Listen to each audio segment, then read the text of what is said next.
start tonight with that breaking news from the Attorney General naming a special counsel to oversee two big investigations into former President Trump, saying it's partly because of Mr. Trump's announcement earlier this week that he will run for office come 2024. We'll talk about who this special counsel is, what he's got on his plate, and Mr. Trump's reaction. Spoiler, he's over it. Plus, a possibly historic snowstorm in the New York area now turning deadly. We'll take you live to Buffalo, where they could see up to 5 feet of snow. And Taylor Swift finally breaking her silence, saying she's not the problem, Ticketmaster is. With reports tonight, the Justice Department is looking into Ticketmaster's parent company. We'll explain. Then, in tonight's original, we know how hard it's been for kids and families dealing with RSV, the flu, COVID. Now doctors are feeling the burnout, too. We'll tell you what they're saying about being on the front lines of these health crises.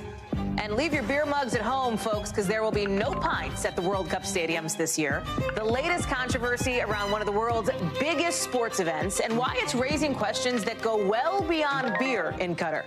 Hey, I'm Hallie, and tonight you've got a new special counsel appointed who will now handle these parallel investigations into former president and now presidential candidate Donald Trump for his handling of classified documents at Mar-a-Lago and his actions up to and around January 6th. Who is this special counsel? You are looking at him, this guy at the center of the political universe tonight, Jack Smith.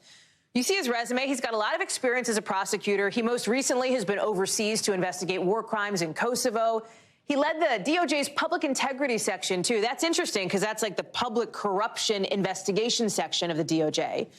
And in his statement today, the Attorney General said that because his boss, President Biden, is thinking about running for re-election and because Mr. Trump has already decided to run, that this special counsel is the best option for what he called extraordinary circumstances. It is in the public interest to appoint a special prosecutor to independently manage an investigation and prosecution. Such an appointment underscores the department's commitment to both independence and accountability in particularly sensitive matters. So what does Donald Trump think about all this? You will not be shocked to hear that he is not super psyched, right? He thinks it's unfair. He thinks it's political. He's telling Fox News he's not going to go through this anymore and saying he hopes Republicans have the courage to fight it. But they kind of can't fight a special counsel. We'll get more on that in just a second with Vaughn Hilliard. But I want to start with Ryan Riley, who's covering all things DOJ for us. And Ryan, we know the backdrop to this, right? Which is, and the bottom line here is, Merrick Garland is looking to put some space, put a little distance between himself and these investigations into a former president, because the DOJ wants to make sure that this is perceived and is a non-political investigation, right? They don't think this is a partisan investigation. They want to make clear that that's the case. Obviously, Trump world doesn't agree with that, but that's why this move happened in the first place. That's right, and it happened in very quick succession. You know, it was only a few days ago that Donald Trump announced his run for president in 2024, and already we have this special counsel appointed. But I think it speaks to Merrick Garland's desire to really create this sort of carve-out to make sure that this isn't seen as political. Because, of course, you know, it's very easy for Donald Trump to be able to say, look, Merrick Garland, he was appointed by President Biden. Joe Biden's my potential 2024 opponent, and look what's happening. They're going after me. So now there's sort of, you know, this independent person. But it is remarkable because you have now President Trump coming under his second special counsel investigation after being impeached twice. So that's 2 impeachments. That's 2 special counsel investigations that we're going to see as a result of this. We don't know if this is going to come about in the same way that the Mueller investigation did, because, you know, the Mueller investigation had a really broad mandate, and this is looking somewhat of a more narrow scope in terms of the Mar-a-Lago issue in particular, but it does have a relatively open scope in terms of the interference with the peaceful transfer of power, and that gives them a sort of a lot of leeway to go into some of the, you know, fake electors, for example, that they could potentially look into as a part of this ongoing special counsel investigation. Let's talk timeline here, too, because that matters. We know that these special counsel investigations are not super quick. This is the 3rd special counsel in the last, I think, 5 or 6 years related to something that Donald Trump did. You had Robert Mueller, you had John Durham, both on issues related to Russia. Mueller's investigation took just about 2 years. Durham's nearly 3. If that timeline holds here, we're looking like right up to the 2024 election, basically. I mean, this could become a political hot potato, potentially. For sure. And I mean, it takes a while just to get up to speed, because remember, this is someone who's been based in The Hague. He hasn't been deeply involved in this investigation to date. He's going to have to come in and get caught up to speed on all these ongoing investigations that are unfolding. And there's also a lot of interesting interaction between the investigation into the hundreds of people who stormed the U.S. Capitol, and then separately with this, effort to stop the peaceful transfer of power. There's some overlap there, and there's going to have to be some deconfliction, I think, between the U.S. Attorney's Office for the District of Columbia, which is prosecuting most of these January 6 cases, and this special counsel's office. He's going to have to get, staff. He's going to have to put staff into this effort. So it's going to take a while, despite, this idea that it's not going to cause any delays. I think that's looking at sort of the glass half full. I think there could be delays in this investigation. Certainly could go on for longer as a result of this appointment. Ryan Riley, live for us on that front. Ryan, thank you so much. Let me go to Vaughn Hilliard now. And Vaughn, what's interesting here, Jack Smith is coming in to this incredibly high-profile appointment. A lot of the legwork, as far as we know, as far as the investigation, has been done, right? Like, this isn't starting from scratch. There have been dozens of agents and investigators and prosecutors that have been working on these two parallel investigations. We know that Donald Trump hasn't liked any of it. Okay, so it is not at all shocking, I think, to hear him now tonight come out and say he feels, again, victimized by what he sees as a weaponized DOJ. He feels aggrieved. He has for years. To him, this is just further evidence of that. Right, and it works into his argument that he is a political martyr of sorts. Just during his own speech the other night at Mar-a-Lago, announcing his 2024 run for the White House, he explicitly called himself a victim.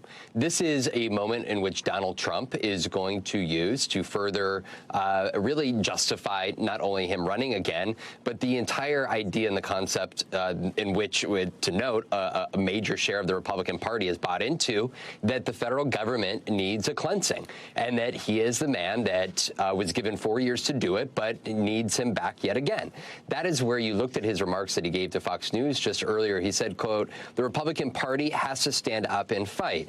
And for all of the, attention around Donald Trump after these midterm elections, and Republicans even openly questioning whether he is the best 2024 nominee for the party, one thing that they have consistently rallied around is in defense of him when it comes to each of the impeachment investigations, the Mueller probe, the Mar-a-Lago search warrant execution. And Donald Trump understands that not only with elected Republican officials, but also with voters, there has been a consistent defense made in defense of him. And that is where he is hoping for this time around. It could even rally him and really make him a martyr as he looks towards another presidential run. Look at the reaction from those who are close to former President Trump, because we're already seeing other Republicans who are coming out, like Marjorie Taylor Greene, saying impeach Merrick Garland, which, by the way, she wanted to do that even before this latest special counsel development. You've seen Senator Ted Cruz describe this as Trump derangement system, but this time with a badge and a gun, referring, of course, to the law enforcement powers of the Department of Justice. The hope that Donald Trump has is that Republicans will be able to do something to slow down this special counsel investigation. They can't, right? I mean, this is an executive branch thing as it relates to the DOJ and the special counsel. Congress could do things like, for example, in the House Republican majority, investigate the DOJ, try to impeach Merrick Garland, but in some ways, their powers are limited as it relates to Congress versus the Department of Justice itself. Right. Steve Bannon has even suggested that the Appropriations Committee, when Republicans take over the House, should cut off funding to the FBI. There has been talk among numerous number of Republican elected officials on Capitol Hill that there should be the defunding of the Department of Justice, that it should be dismantled here.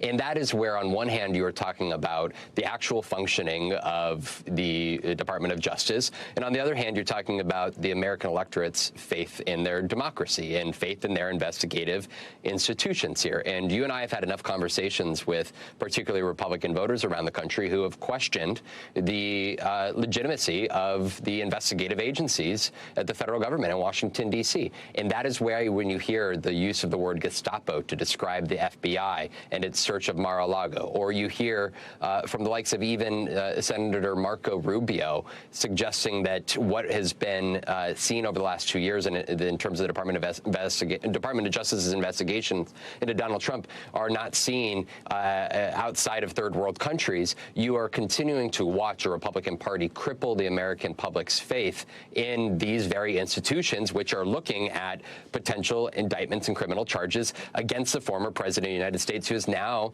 the de facto leader of the Republican Party and potentially their 2024 nominee. So this is more than just, you and me here talking about hypotheticals here. Right. There are legitimate questions that led, thousands of folks to storm the Capitol in early 2021, and these very same individuals are watching these investigations closely and the actions of the Department of Justice going forward. Vaughn Hilliard, thank you for that reporting. Appreciate it. So lots of news in the world of politics. Let's talk about what's happening in the weather world, because plenty of news there, too. With paralyzing snow moving through parts of western and northern New York, now turning deadly. Officials in Erie County say 2 people have died after having a problem with their hearts while they were shoveling this really heavy snow. I mean, look at how bad it's gotten in Buffalo, right? The Buffalo Bills tweeted out pictures of this completely snowed out stadium. They had to move this Sunday's game to Detroit because of the storm. Here you see what one person woke up to this morning when they opened, well, that's not it, but you're about to see, I think, what people saw when they opened their garage after a night of snow. That's also a road in Hamburg, New York. People are stuck in feet of snow. The road's obviously a whiteout. Listen to what some folks had to say. We all try to help each other, but just be safe out there. That's all I can say, man. Be safe. Some places are up to my hips. Some places are even higher than that. The freeway's closed, so fortunately I'm stuck in Buffalo. It doesn't seem like I'm going anywhere. It's not just New York, right? There is a bitter cold air mass moving through the West, the Rockies, the Midwest, too. Not awesome, given the fact that you know what's happening just a few days from now. Tons of people getting ready to hit the road or get on a plane for Thanksgiving, one of the biggest travel weeks of the year. Let's get to Jesse Kirsch, who is posted up in Buffalo. Let's be real, Jesse. It is winter. It is cold. It is especially cold in Buffalo. They're used to snow. However, this is a little bit unusual. You've got the National Weather Service putting out serious warnings about this storm. They're saying it's going to be crippling, potentially. Talk us through what you're seeing, as I know it started already where you are. Yeah, and I can tell you, Hallie, we're in Lackawanna right now, which is just south of Buffalo. I can tell you it already has much of this region at a standstill. For us to navigate our way here was quite a feat. We had to be in communication with various officials. We were trying to figure out who we could get to, and frankly, some of the people we were trying to meet up with, including a police chief in another suburb, Hamburg. You mentioned it earlier. We were basically told, you're not going to get here, so let's just do this over video call. And this, by the way, is really just the lull. We have seen at various points visibility far depleted compared to what you're seeing. I mean, we can see right now, Hallie, well down the street. There have been times throughout the day that would not be possible, and it comes and goes pretty quickly, which is part of what we see with this lake effect snow. It can be really localized in where it hits. And so in downtown Buffalo, for example, we saw just 9 inches or so where we were standing earlier this morning, but we already are hearing of more than 4 feet, about 4.5 feet reported in Orchard Park, New York, which is where the Buffalo Bills would have been playing the Cleveland Browns this weekend. So it's a good thing they moved that game to Detroit. Yeah, no kidding there. We know, the history-making potential is this could be one of Buffalo's 10 biggest snowstorms on record. And we've heard the warnings from people, stay home. This thing hasn't even peaked yet. There's more to come here. Yeah, at this point, we are probably about a third of the way through this, I think. We are looking at snow that's going to continue. It's expected to continue in this region into Sunday. So we're talking about multiple days of snowfall. And that's why, again, when you look at what's going on here, this might look like the aftermath or the calm down of a snowstorm. This is really just an interlude, a pause, an intermission, if you will. And we met some people earlier who were shoveling out a driveway as it continued to snow harder than this even. And I said to them, why are you doing this now? You're just going to have to do it again tomorrow. And it's like, let's get some of it done now because otherwise it's twice as much work tomorrow. So this is just a continuous thing. Stay warm, Jesse Kirsch. Thank you very much for that reporting. Appreciate it. Bill Cairns is going to join us now with the outlook. So what is the expectation over the next few days, especially, Bill, as we see this thing move into other areas beyond just New York? Yeah, this storm, it's funny when we talk about this, Hallie, as like a storm, because really all it is cold air over the lakes. This isn't going to be like a storm that goes from the Midwest to the Great Lakes to the Northeast. This is only in the Great Lakes. That's it. Everywhere else is cold, but as far as this heavy snow goes, it's only within about 10 miles of the lakes. And by the way, that Orchard Park 54 inches, and Hallie, I know that you're super hard to impress when it comes to winter weather. I can already tell you. I'm sorry, you're going to be a tough am. cookie. All right, so here's your stat of the day. You ready? In 1966, the most snow ever in New York State in 24 hours was 50 inches. We may have potentially, if we verify this, this could be the highest ever 24-inch snowfall total in New York State history. Well, that's historic. That's what makes a difference, right? See? That's what elevates it from just like any other cold weather story to like, this is history making. Also, this is dangerous, Bill. Like, it's really dangerous. Yeah, well, that's why we're getting to the nighttime now. So they were doing a lot of rescues during the day. They were able to shovel people out that were getting stuck. But we just showed you where Jesse was located, where this red dot is. All of the heavy snow is south of there. They were trying to get down here to Hamburg, and it's impossible. That's where we had the numerous reports of 3, 4, 5 feet of snow, and it's still snowing very hard there. And now that it's dark and cars are stuck, plows can't get to the roads. Now it's when it gets dangerous if people are in their vehicles overnight. It gets cold. They start their tailpipes get blocked. You worry about the carbon dioxide poisoning, and you also worry about they're running out of gas and running out of heat from their vehicles. So that's the sort of thing that's going on. And this is the additional snowfall that we're expecting in the next 2 days. So even downtown Buffalo could get another foot and a half. Areas that already have that 4 to 5 feet could get another 19, 20 inches of snow. So we're not done. And I know you were saying about other areas. In Michigan, we're going to get a little bit of light snow, and also in New York State, away from the lakes, a little bit of light snow. But, Hallie, if you're not traveling this weekend right next to the lakes, you'll be fine. Most of the rest of the country is going to be all right. But it's going to be really cold for some other parts of the country, right? I mean, that's the thing, the Arctic cold that's moving in. Yeah, it's cold, but it's dry. So as long as you have your winter gear out and your hats and your gloves and your winter coat ready to go, it should be just fine. Even into Sunday, we're 50s in the middle of the country, 40 in New York, and Atlanta's 48. So, yes, it's colder than it should be this time of year. But I think, Hallie, when we look at these pictures of Buffalo and all that snow, I think we can deal with sunny and chilly. I'm okay with sunny and chilly. I'm also okay with having parents who live in Tampa, because that's where I'm headed for Thanksgiving. So a plus for me. Bill Cairns, thank you so much. Safe travel. Thank you. So listen, can we talk about the chaos that was this Taylor Swift ticket presale this weekend? Turns out it is now being investigated by the Justice Department, according to the New York Times, which reports that in recent months, the DOJ has been looking into whether the parent company of Ticketmaster, Live Nation, has been abusing its huge power over the concert business. NBC News has reached out to reps for Live Nation for comment. We have not yet heard back. It comes as we are, though, hearing finally from Taylor Swift herself, who sounds like she's just as ticked off at Ticketmaster as her fans are. She's posting on Instagram, "I'm not going to make excuses for anyone because we asked them multiple times if they could handle this kind of demand, and we were assured they could." And then saying about the fans who actually got tickets, "It really pisses me off," she said, "that a lot of them feel like they went through several bear attacks to get them."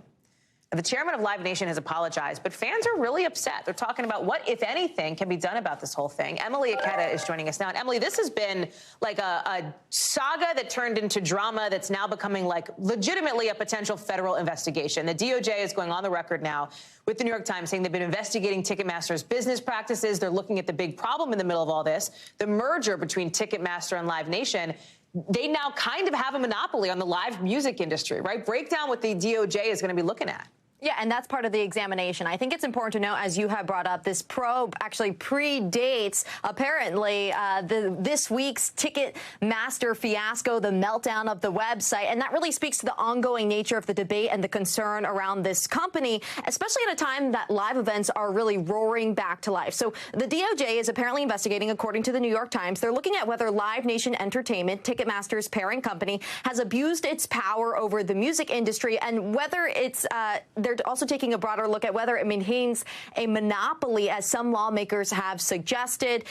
We have not heard back, as you mentioned, from Live Nation. We have reached out for comment on that, Hallie. I think there's a question of, like, what is Taylor Swift going to say, right? She didn't hold back. I mean, I think, can we real talk here? Felt like she basically threw Ticketmaster under the bus, right? Because she said, hey, we were assured that they could handle the demand. She also said it's excruciating, she writes, it's excruciating to watch mistakes happen with no recourse, and that there were many reasons of why this whole thing went down, and they're looking into how it can be improved moving forward. She has tremendous sway in the music industry. We have seen her use her status as a global pop phenomenon to have an impact on, like, Apple Music, for example, on these huge companies. What impact could her voice have here on this situation? Well, she's undoubtedly a force, but I think it's hard to say what kind of next steps we'll see. Actually, we're seeing some mixed reaction from her fans. Some people hoping that she would have provided a little bit more detail in explaining what went wrong and what her next steps look like. But I think the question on everyone's minds is, will more fans have the opportunity to purchase tickets? And the answer at this point is kind of along the lines of perhaps. Taylor Swift has said that she's going to work to provide more opportunities for fans. Whether that means she's going to expand her tour again remains to be seen, but I think that's what a lot of fans are hoping for. In the meantime, fans are going to have to rely on the secondary market, which buyers beware. Which is bananas, yes, Emily. Because resale tickets are exceeding $10,000. So that's not even an option for most Americans.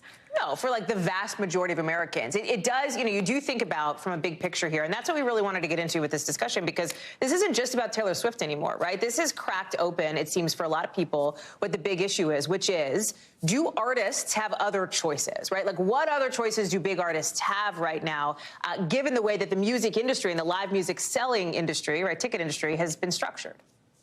Yeah, that's certainly the question on everyone's minds. And I think some people are looking to Capitol Hill to make changes. Others are hoping that if there's anyone to be able to actually impress upon change in terms of the ticket buying experience, they say, it will be Taylor Swift. One entertainment writer tells me she's the Obi-Wan Kenobi of the music industry, Hallie. That's really funny. Emily, I gotta thank you so much.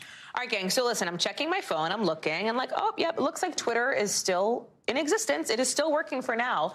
Question is, how long is that going to last, right? Because experts in the tech world are not sure, because not even 24 hours after Elon Musk said he'd shut the doors at Twitter headquarters for the weekend, he is now today begging anyone who knows how to code to come in an email that also asks workers to book a flight to San Francisco. Again, nobody expected to go to the office because they were told the office would be closed. Their badges wouldn't work right now. Why would that be the case?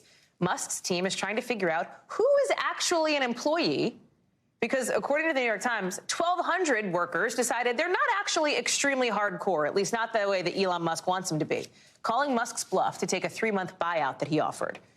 The company's Slack apparently filled with hundreds of those salute emojis, which is the way of saying thank you for your service. I mean, think about that, right? You have all these people at Twitter quitting. Who is going to run this social media platform? Musk is not talking about the hirings and the firings, but he is letting people know he is reinstating comedian Kathy Griffin and commentator Jordan Peterson. No decision on former President Trump. However, our Twitter expert Ben Collins is here. So Ben, Elon Musk, let me just big picture it. Apparently he was calling an emergency meeting right as we were coming on the air, right? He's trying to get people back in to literally help his app function, but he's not talking about that. He's talking about Kathy Griffin. It speaks to where his head is here, even though under the hood, you've got people who are now speaking publicly, people who left the company, about the real concern on safety and security on this app. Yeah, he's still sort of fighting the culture war that he wants to fight, even though the website is not really secure enough to pull that off right now. It's possible it might go down. That is a thing that engineers are warning about. It's possible it might stay up. Who knows? But as it stands, this is a website that has 6,000 fewer employees, probably at least, than it did a month ago, and it had 7,500 a month ago. It is a completely different website and completely different idea for the future. And the other thing is, we don't even really know what the future is of Twitter. He talks about Twitter 2.0 and getting hardcore and all this stuff, but it's unclear to what end. Nobody really knows what Twitter 2.0 is or what constitutes that thing, and why you would want to get super hardcore to work on it. Is Twitter morale just down in the dumps at this point? What do we know? I mean, Hallie, I don't know if I know anybody who works there anymore. I know so many people who worked there a couple weeks ago, and everybody's pretty much gone. Worked there past tense, right? Yeah, and everybody's gone now at this point. Yeah, it's a ghost town, and people who were there for 9, 10 years, people who have been around that website for such a long time, are gone. This was a lot of their adult working life, building this platform and building a digital public square. And they are worried about what's going to happen if this thing goes down in the next couple days. And it is entirely possible that happens, right? I mean, there's that plus the legal issues that some of these employees face, some of whom, several hundred of them, were here on visas, for example, to do this kind of work that was very particular to Twitter and to the engineering of this site. The vibe is just really, it's like, I think about that song as we, the last day of graduation day song, you know what I mean? It's everybody's leaving, everybody's saying bye, and then what happens to the ship? Does it just sink? Do you know what I mean? Yeah, I mean, look, I doubt this is going to end as a website. It was a $44 billion purchase, and to buy a Lamborghini and to instantly crash it off the cliff, kind of a weird move. But who knows at this point? No one really knows where he's going with this thing. He doesn't really have a way to get cash flow. Advertisers are not jazzed to be on this platform. His idea of getting $8 out of individual users is at least on hold, but it really didn't have the numbers that he thought it would have when they soft launched that thing. If it goes down, I think it'll come back up. But I don't know to what end. I don't know what the point is of the site when they only have a few people, really, to keep it managed. Okay. Ben Collins following the Twitter saga for us, again, a platform that is hugely influential. World leaders, cultural thought leaders, et cetera. We'll see how it goes. Thanks. Let me bring you some breaking news here. We were just actually texting about that a second ago because in the last couple of minutes, you had a federal judge sentencing Elizabeth Holmes of Theranos to more than a decade in prison. Remember, of course, Holmes was convicted about some business dealings related to this failed blood testing startup, found guilty of cheating investors out of hundreds of millions of dollars with false claims about Theranos' technology and business dealings. Those false claims helped Theranos raise something like $945 million from investors. Nearly $1 billion was raised off stuff that was ultimately found to not be true. It's because there was this promise of a medical revolution in blood testing that catapulted the company to $10 billion in value, but the tech was never there. It just never worked the way that Holmes and others promised that it would. Now, Alec Charles is joining us now. So let me get into the nitty-gritty of the sentencing. I believe, and I'm just checking my notes here, prosecutors had asked for 15 years in prison. The defense had said no prison time, just home confinement. The judge ended up saying 11 and a half years behind bars, right? I mean, this is a significant sentence, and it largely tracks with what we've seen for defendants convicted of similar crimes, which is like roughly 16 years, according to some reports. Right, Hallie. This is very significant because it is rare for people like Elizabeth Holmes to be charged for fraud, let alone convicted of it. So at this point, the judge now saying she'll be serving 11 and a half years in prison. Her defense tried so hard for this not to be the case. They've been arguing that she should serve no prison time because they say her intentions were good.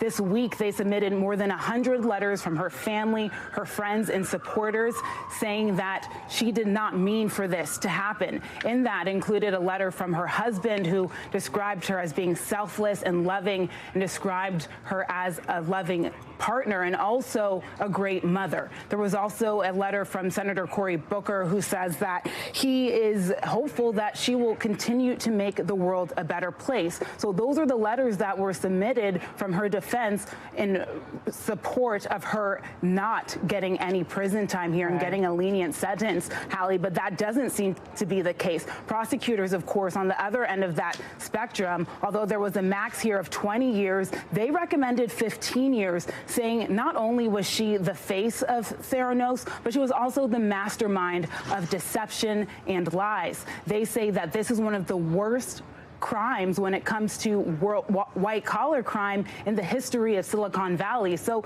this is also sending a strong message to Silicon Valley as well, because those entrepreneurs are known to work in different situations in which they basically fake it until they make it. But in this case, Theranos did not make it. Elizabeth Holmes' technology never was found to work in the way she said it would. She, of course, got famous off of the idea that with just one drop of blood that she could give hundreds of blood tests, changing the way we see healthcare, right? Instead of having a painful process in which you have a vial of blood, instead getting it in a painless situation in which you just have one drop like a prick. So it's huge. This is a huge message that's being sent, Hallie.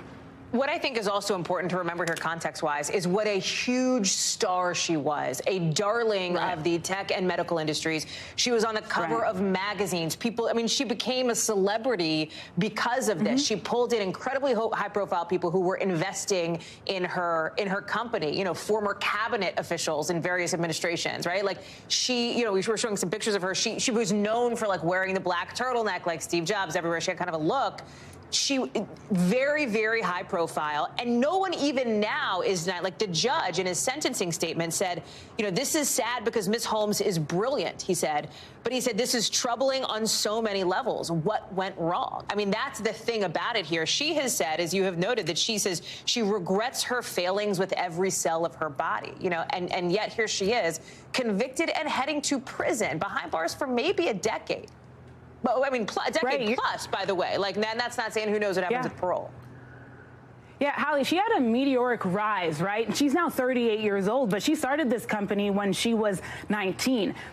In 2014, Forbes named her the youngest female self-made billionaire ever. So this is huge. You mentioned the fact that she raised more than $900 million in funding from important people. You had former Secretary of Education Betsy DeVos. She invested $100 million in this company. And there's also former Secretary of States who invested a lot of money in this as well. And it's important to note here that a lot has changed since she started this company. She came into the courtroom today visibly very pregnant. She has a 1-year-old son at home, and based on the information we have, the judge says she has to start that prison sentence April 26th. She's got a baby on the way, 27th. too. She has a baby on the way. So based on just what we saw today in the courtroom, it appears she's very pregnant, and most likely she'll have that baby prior to serving her sentence. But now she has to deal with the reality that she's going to be missing out a lot of important moments and years of her children's lives. Hallie? Vala Charles, thank you very much for that. Appreciate you bringing us that breaking news here on NBC News Now. We got some more news to get to as it relates to what's happening in courtrooms. This one here in Washington, with the government using the words of the Oath Keepers leader against him in closing arguments today in a month-long, high-profile, seditious conspiracy trial. It's going to go to a jury very soon. Okay, and then it's going to be up to these jurors to decide the fates of Stuart Rhodes and 4 other people. You see them here. The group accused of heavily arming itself leading up to the 6th and organizing the march on the Capitol. Why does this matter, right? What makes this different than other January 6 stories we talk about? Seditious conspiracy, that's the charge here. This is very serious. It is the most serious charge yet that we have seen for any of the people at the Capitol the day of January 6th. And it has an intense sentence, up to 20 years in prison if convicted. Our NBC News legal analyst, Glenn Kirshner, is joining us now. And Glenn, in making sort of the final plea to the jury here, the prosecutor leading this case literally quoted Stuart Rhodes, one of the defendants, as evidence. He said on November 5th of 2020, we are not getting through this without a civil war. Prepare your mind, body, and spirit. That is the message that she wanted to leave jurors with as they get ready to walk into deliberations. Yeah, so the prosecutor, Assistant United States Attorney Catherine Riccozzi, gave what I consider to be a powerful and precise closing argument. I think one of the challenges for the prosecution is how do you get your arms around the mountain of incriminating evidence and assimilate it for the jury? Because, Hallie, I mean, they had videos of what the defendants did in the Capitol that day. They had audio recordings in which they confessed their conduct and celebrated the fact that they had stopped, at least temporarily, delayed the certification of Joe Biden's win. There was eyewitness testimony. And of course, as you just referenced, there were endless text messages, Facebook posts, and signal chats by these defendants talking about the planning, the preparation, and then the execution of what they did on January 6th. And when Kate Riccozzi argued to the jury today that there was a stack of 14 Oath Keepers, only 5 are on trial, others will be on trial in the future. And those 14 walked into the Capitol. They split precisely in half. 7 turned south to go to the House chambers, 7 turned north to go to the Senate chambers, and they tried to stop the certification. It was really a compelling closing argument. Real quick, Glenn, what's the defense's strategy then? What are they hoping the jurors kind of walk away with? You know, they're hitting on the one vulnerability. I wouldn't call it a weakness, but a vulnerability in the prosecution's case. There's not a lot of testimony or evidence about an express agreement to commit a particular crime, and a conspiracy involves an agreement between 2 or more people to commit a crime. Yeah. But there's plenty of evidence of an implied agreement, and that is sufficient to convict somebody of a conspiracy, including a seditious conspiracy. Glenn Kirshner, thank you very much. Coming up here on the show, 5 days after the killings of 4 students in Idaho, It is still a mystery who did it, where they are. Police still looking for answers. New today, the university president's message to students. Plus, there's a new drug that could delay type 1 diabetes for folks. What we're learning about it right now, coming up.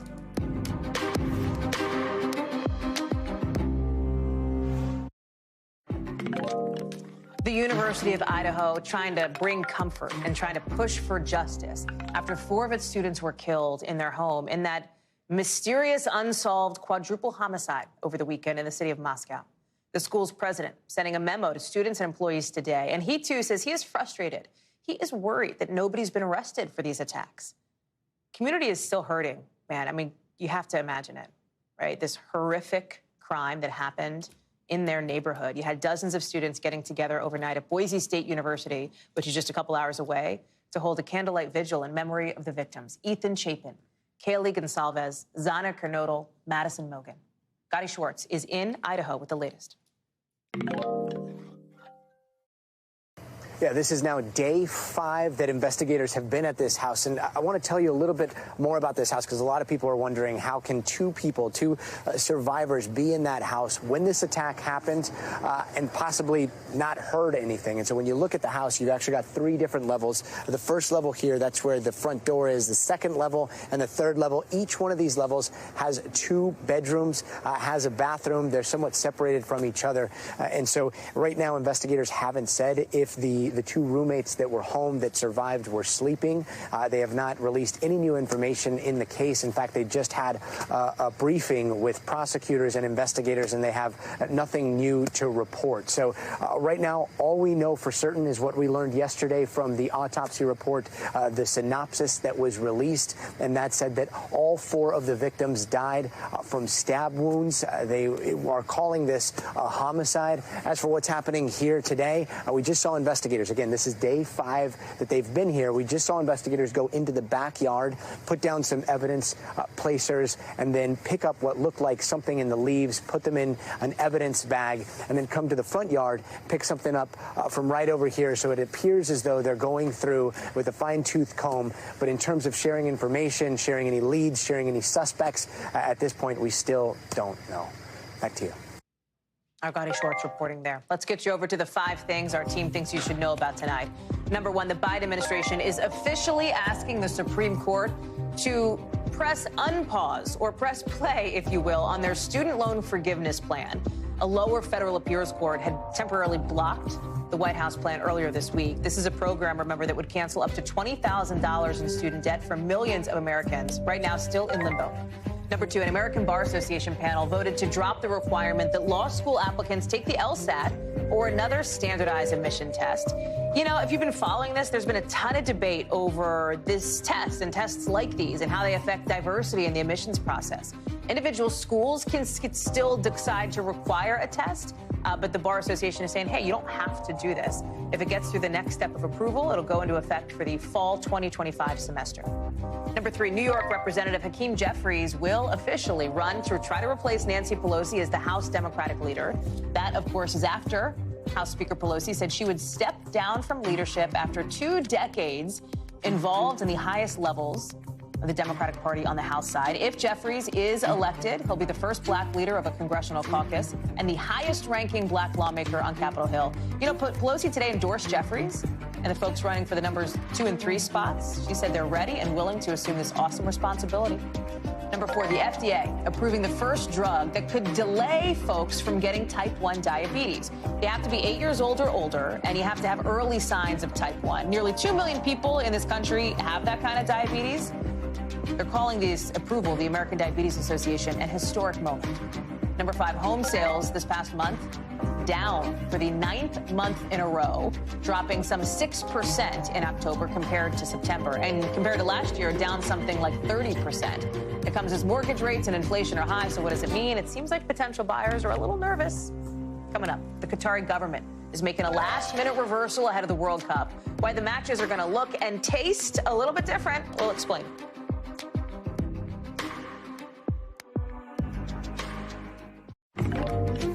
So the forecast looking pretty dry for the 2020 FIFA World Cup opener this weekend in Qatar. And it's not just because they're playing in the desert. It's because there will not be any beer at the stadiums. In a last-minute 180, the Qatari government is not going to let most fans drink at or around those venues. You know, alcohol is not illegal in Qatar, but consumption for tourists, like for tourists to be able to drink it, it's very regulated. The only fans inside the stadiums who can drink are FIFA officials and the rich people who are in all the luxury boxes. FIFA's not saying what's up with this, only that they appreciate Budweiser's understanding. A huge sponsor, Budweiser, by the way. They said, don't worry, there will also be non-alcoholic Bud Zero. Bud paid FIFA something like $75 million to be an exclusive sponsor of the tournament and summed it up as circumstances beyond our control. Grant Wall joins us now from Doha, the founder of GrantWall.com. So, Grant, there's some really important context here. This is not just about can people drink at the World Cup or not, right? Because some might argue like beer is secondary to the game itself here. This is about whether the host country can pressure FIFA and like whether FIFA is bowing to the host country on big issues. You look at 2014 and FIFA actually had flipped it. They pressured Brazil at the time to overturn a law that banned the sale of alcohol in stadiums. Now there's real concern that if FIFA is bowing to the pressure from Qatar on this, what else are they bound to the pressure on? Human rights, protests, press freedoms, et cetera. Yeah, that's the total question out of all of this, Hallie, because this is a country where they've had 12 years to prepare for this tournament. And 2 days before the tournament, the Qatari rulers decide to pull the plug on something like this that FIFA did not want them to do, and FIFA sounds powerless about it. And so, very much so, this is the question about, we've had all sorts of questions about how gay fans are going to be treated here in a country where being gay is illegal, and have gotten assurances from FIFA that that's not going to be a problem. But we haven't really gotten enough assurances from the Qatari government that security forces here won't interfere with that. And I do wonder if we're going to see incidents get escalated by misunderstandings and overbearing security in this country that's going to really turn fans off who've come here. It's such a good point. And you look at other incidents that have happened. There was, I think, a Danish broadcaster that was sort of doing this live shot, and it seemed like Qatari security forces were having an issue with that. You posted your own, rather, no offense, bland photo of a picture at the tournament. This is just a logo, Grant. It wasn't like anything bananas. And you got a little pushback, too. Yeah, it was a small thing, but I thought it was revealing because I was literally in the accreditation line with all the other international journalists, and I picked up my phone and took a picture of the innocuous kind of weird slogan, and a security guard walked over and said, no pictures. And I was like, well, there's no sign saying I can't take pictures here. It's not like a custom zone or anything. And then he looked at me and said, kindly delete it, sir. And you know, it's not a big deal, the picture itself, but I've never had someone in that situation, a security guard, tell me I had to delete a picture from my phone. And so, again, this is a situation where our security guards on the ground going to sort of go rogue and do things that are not being asked by, say, FIFA, just because they're wired to do that here in Qatar.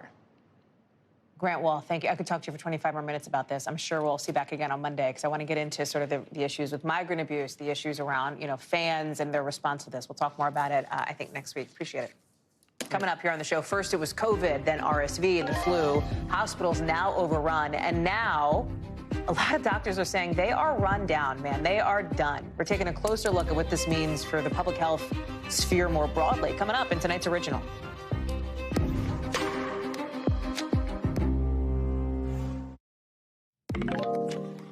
NBC News covers hundreds of stories every day, and because you couldn't possibly read or watch or listen to them all, our bureau teams have done it for you. This is what they tell us is going down in their regions in a segment we call The Local. From our Northeast Bureau, crews in central Pennsylvania used about 12,000 gallons of water, look at this, to put out a Tesla that caught fire on the side of the highway. According to the volunteer fire company, the lithium-ion battery in the car reignited the fire a couple of times, right? They thought they had it out, then it came back, et cetera, et cetera. It took 2 hours to get it to the point where it was safe. From our West Coast Bureau, British singer Adele has her postponed Las Vegas residency beginning tonight. Remember, it was supposed to start back in January. She ended up canceling it because of the pandemic. She basically said the show wasn't ready. Since then, she's expanded the run from 24 shows to 32. Listen, a lot of talk about Taylor Swift, a lot of interest in Adele. Let's be real. Out of our Southeast Bureau, the Texas guy who caught the baseball from Yankees slugger Aaron Judge's record 60-second home run plans to auction it off this month. He's already turned down an offer for $3 million, so he thinks he's going to get a lot more than that once people start bidding. What do you think? Can he get 6, 7? I don't know. What would you pay for that baseball? That's tonight's original now with in-depth reporting on a topic we've been keeping an eye on. Nearly 80% of kids' hospital beds across the country are full. And in 4 states, it's more than 95%, Maine, Kentucky, Utah, Arizona. That's because RSV, this kid's respiratory virus, is sending so many sick kids to the hospital. And with flu season starting to surge, on top of the pandemic, you've got hospitals nearly at capacity. And you know what? Doctors, they are feeling maxed out, too. A new survey shows just how stressed primary care doctors really are. NBC News medical fellow Dr. Akshay Syal has the story. The way I identify burnout in myself is the things that usually bring me joy kind of don't anymore. Dr. Hani Chabo has been a primary care doctor for 6 years. I absolutely love my job and I love being a doctor. But some days I know that when I'm burned out, I kind of lose that connection a little bit. A majority of doctors around the world are experiencing stress and burnout, according to a survey from the Commonwealth Fund of more than 9,500 primary care physicians. There was a time where I would come back every day and talk to my partner, and the first thing I would think about is, am I in the right career? For me, that was a very confusing time because I had spent, 12 years to reach where I am today. In the U.S., 58% of primary care physicians reported their job was stressful, 54% reported emotional distress, and 44% were burned out. And those doctors say the quality of care became worse during the pandemic. We know that, at least in the United States, primary care is a very difficult profession to pursue. It's undercompensated, overworked, underrespected. We need to pay primary care physicians adequately compared to specialty colleagues. We need to relieve them of the unrelenting workloads that they so often have, the hamster wheel of new patients every 15 minutes. By 2034, the United States could have a shortage of up to 48,000 primary care physicians. And more than 1 in 4 who are leaving blame burnout. But most primary care physicians with emotional distress do not seek help. Dr. Chabo, he believes therapy made a huge difference. I did seek therapy at that time, which was very helpful to me. I would say that was also one of the biggest things that saved me during that time. He's the medical director of well-being at the Ridgecrest Regional Hospital in California. He's working on different projects aimed at improving culture, workflow, and team dynamics. We tend to want to deal with it ourselves. We make the worst patients. A good first step, acknowledging the problem. We do normalize burnout a lot in healthcare. And I think one of the most helpful things is to talk about being burned out, share, be vulnerable. So if you have the energy and the motivation to be more involved in improving your environment so that burnout is less of a system issue. Dr. Syal is joining us now. And doctor, I can't help but think as I listen to that story, you've got doctors who are burnt out. You've got a triple-demic, potentially, right, with RSV, the flu, and COVID. Those two things, the collision of those two things feels like a not great situation for parents and their kids and anybody who gets sick. Yeah, good evening, Hallie. Exactly. I mean, you said it perfectly. It's a not great situation, and that's, one of the reasons we wanted to do the story here for you today. Part of that survey was asking doctors, has the quality of care that you offer patients suffered because of the result of your burnout? And unfortunately, a lot of them said yes. And, when you talk about 3 viruses that are potentially surging this season, you want to make sure that doctors are able to take care of patients, and they can't do that if they're not taking care of themselves. So it's a really, really good idea here for all of us to just be more open about it. And like Dr. Chabo said, acknowledge the problem. And if you do have an issue, please seek help. There are things you can do about it. It's unfortunate. Young doctors are the ones who are more likely, like Dr. Chabo, like myself, frankly, the ones more likely to suffer from these things. The good thing is I feel like generationally there's much more of a destigmatization of the idea of let's just treat therapy like going to the dentist. We say it all the time on this show, right? That's a thing that people should be doing, and it's not a weird thing. I'll get off my soapbox. Dr. Syal, thank you so much. Appreciate it. Thank you. Still to come. President Biden's 80th birthday is not going to be the biggest party at the White House this weekend. Oh, no. That honor belongs to his granddaughter, who is getting married on the South Lawn. Everything you need to know about this White House wedding that people can't seem to stop talking about, specifically Kristen Welker. She'll be here in a sec.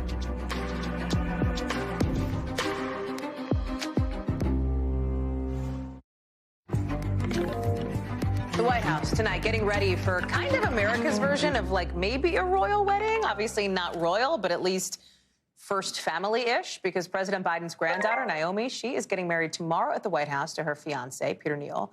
They're only the 19th couple who will be tying the knot there. The first White House wedding back in 1812 with Lucy Payne Washington, who was the sister of then First Lady Dolly Madison. Since then, most of the weddings have been first daughters, nieces, or friends. Naomi's will be the first for a presidential granddaughter. And if you're like, hey, what does the dress look like? What's the cake? What's up? The First Lady has been pretty tight-lipped about it. But what we do know is that the couple picked the South Lawn for the ceremony. That's also a first. Joining us now is Kristen Welker. South Lawn, no tent for the ceremony. Forecasted temperature, something like 30 to 40 degrees, right? But we know this doesn't happen a lot. So talk through the preparations. Like, what's the buzz at the White House? Is everybody psyched? Is everybody getting ready? Tell me about it. Oh, absolutely, Hallie. And you set the stage very well. In some ways, this is the closest thing that Americans have to a royal wedding, right? So that's why there's just so much interest in what's happening here. I can tell you that everyone here is a buzz. For people who care. Like, I think there's probably a part of the country that's like, I doesn't matter. You know what I mean? Probably a whole lot of people don't care. But for people like me and you who care about these things, the history of it also, I think, is what makes it so interesting. But yeah, they are certainly a buzz here. It's all hands on deck getting ready for tomorrow. And I can tell you, we've seen a few trucks out on the South Lawn. We can't see much, but we're trying to get some glimpses of the preparations. And you're absolutely right. It is going to be outside, no tent. So I am told that they are urging guests to dress warmly, but appropriately. So it will be interesting to see how long that ceremony actually lasts and what the bride is wearing. Trust me, Hallie, I'm working every source I have to try to get the designer of the dress. Trust me, I've been on it, and whether she's going to be wearing some type of a jacket to keep her warm.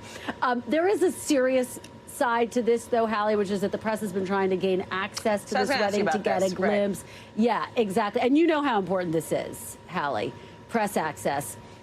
And not because we're reporters. This isn't like we're trying to be like, we're so important. But the idea is that you want to set a precedent, right, for the press to be around. Not a big, huge press pool, but I know that the White House Correspondents Association has sought to have a small pool of reporters there to report on the goings-on, like with the president, with the first family at this moment that does have historical significance, as we've explained. You know, you look at Trisha Nixon's wedding in 1971. These weddings used to be super private, but there were 500 journalists, half the country tuned in on television there, right? Like, there is. Barbara Walters was there. Exactly. 100%, this is a part of the tradition, and this is the people's house, Hallie, and that's the other piece of it as well, in addition to the history of it. Let me just read you part of the statement from White House Correspondents Association President Tamara Keith, who says White House weddings have been covered by the press throughout history, and the first family's wish for privacy must be balanced against the public's interest in an event occurring at the people's house with the president as a participant. The White House Correspondents Association advocated for allowing a small pool of journalists to cover some portion of the wedding. Our request for coverage was declined, and we are deeply disappointed that the White House has chosen to keep this event fully closed to the press. Now, let me tell you, Hallie, I just got out of the briefing. A number of us asked Press Secretary Karine Jean-Pierre about this. We pressed her. We reiterated this request for access. Again, she reiterated the line that this is a private event. But again, I go back to the fact this is the people's house. And just to stress this point, we're not asking to attend the entire wedding, just a few minutes to get a glimpse and to bring those images to the public, historic images that we've seen throughout time. Couple of other points, Hallie, I'll note this is the 19th wedding here. You have 11 seconds, but go ahead. They both live at the White House. Okay, you're right. Their White House is also their home. Kristen Welker, whose personal wedding motto is heavy apps or bust. Thank you. That's it. Adore you. Appreciate it. You got to have a good app. You know? Goodbye. You got to have heavy apps. Appreciate you. Good app or a good happy hour, since it is Friday afternoon, Friday evening. Hope you have a good one. Have a good weekend. I'll see you back here on Monday. We'll have a ton for you. Same time, same place. Coverage picks up right now. Thanks for watching our YouTube channel. Follow today's top stories and breaking news by downloading the NBC News app.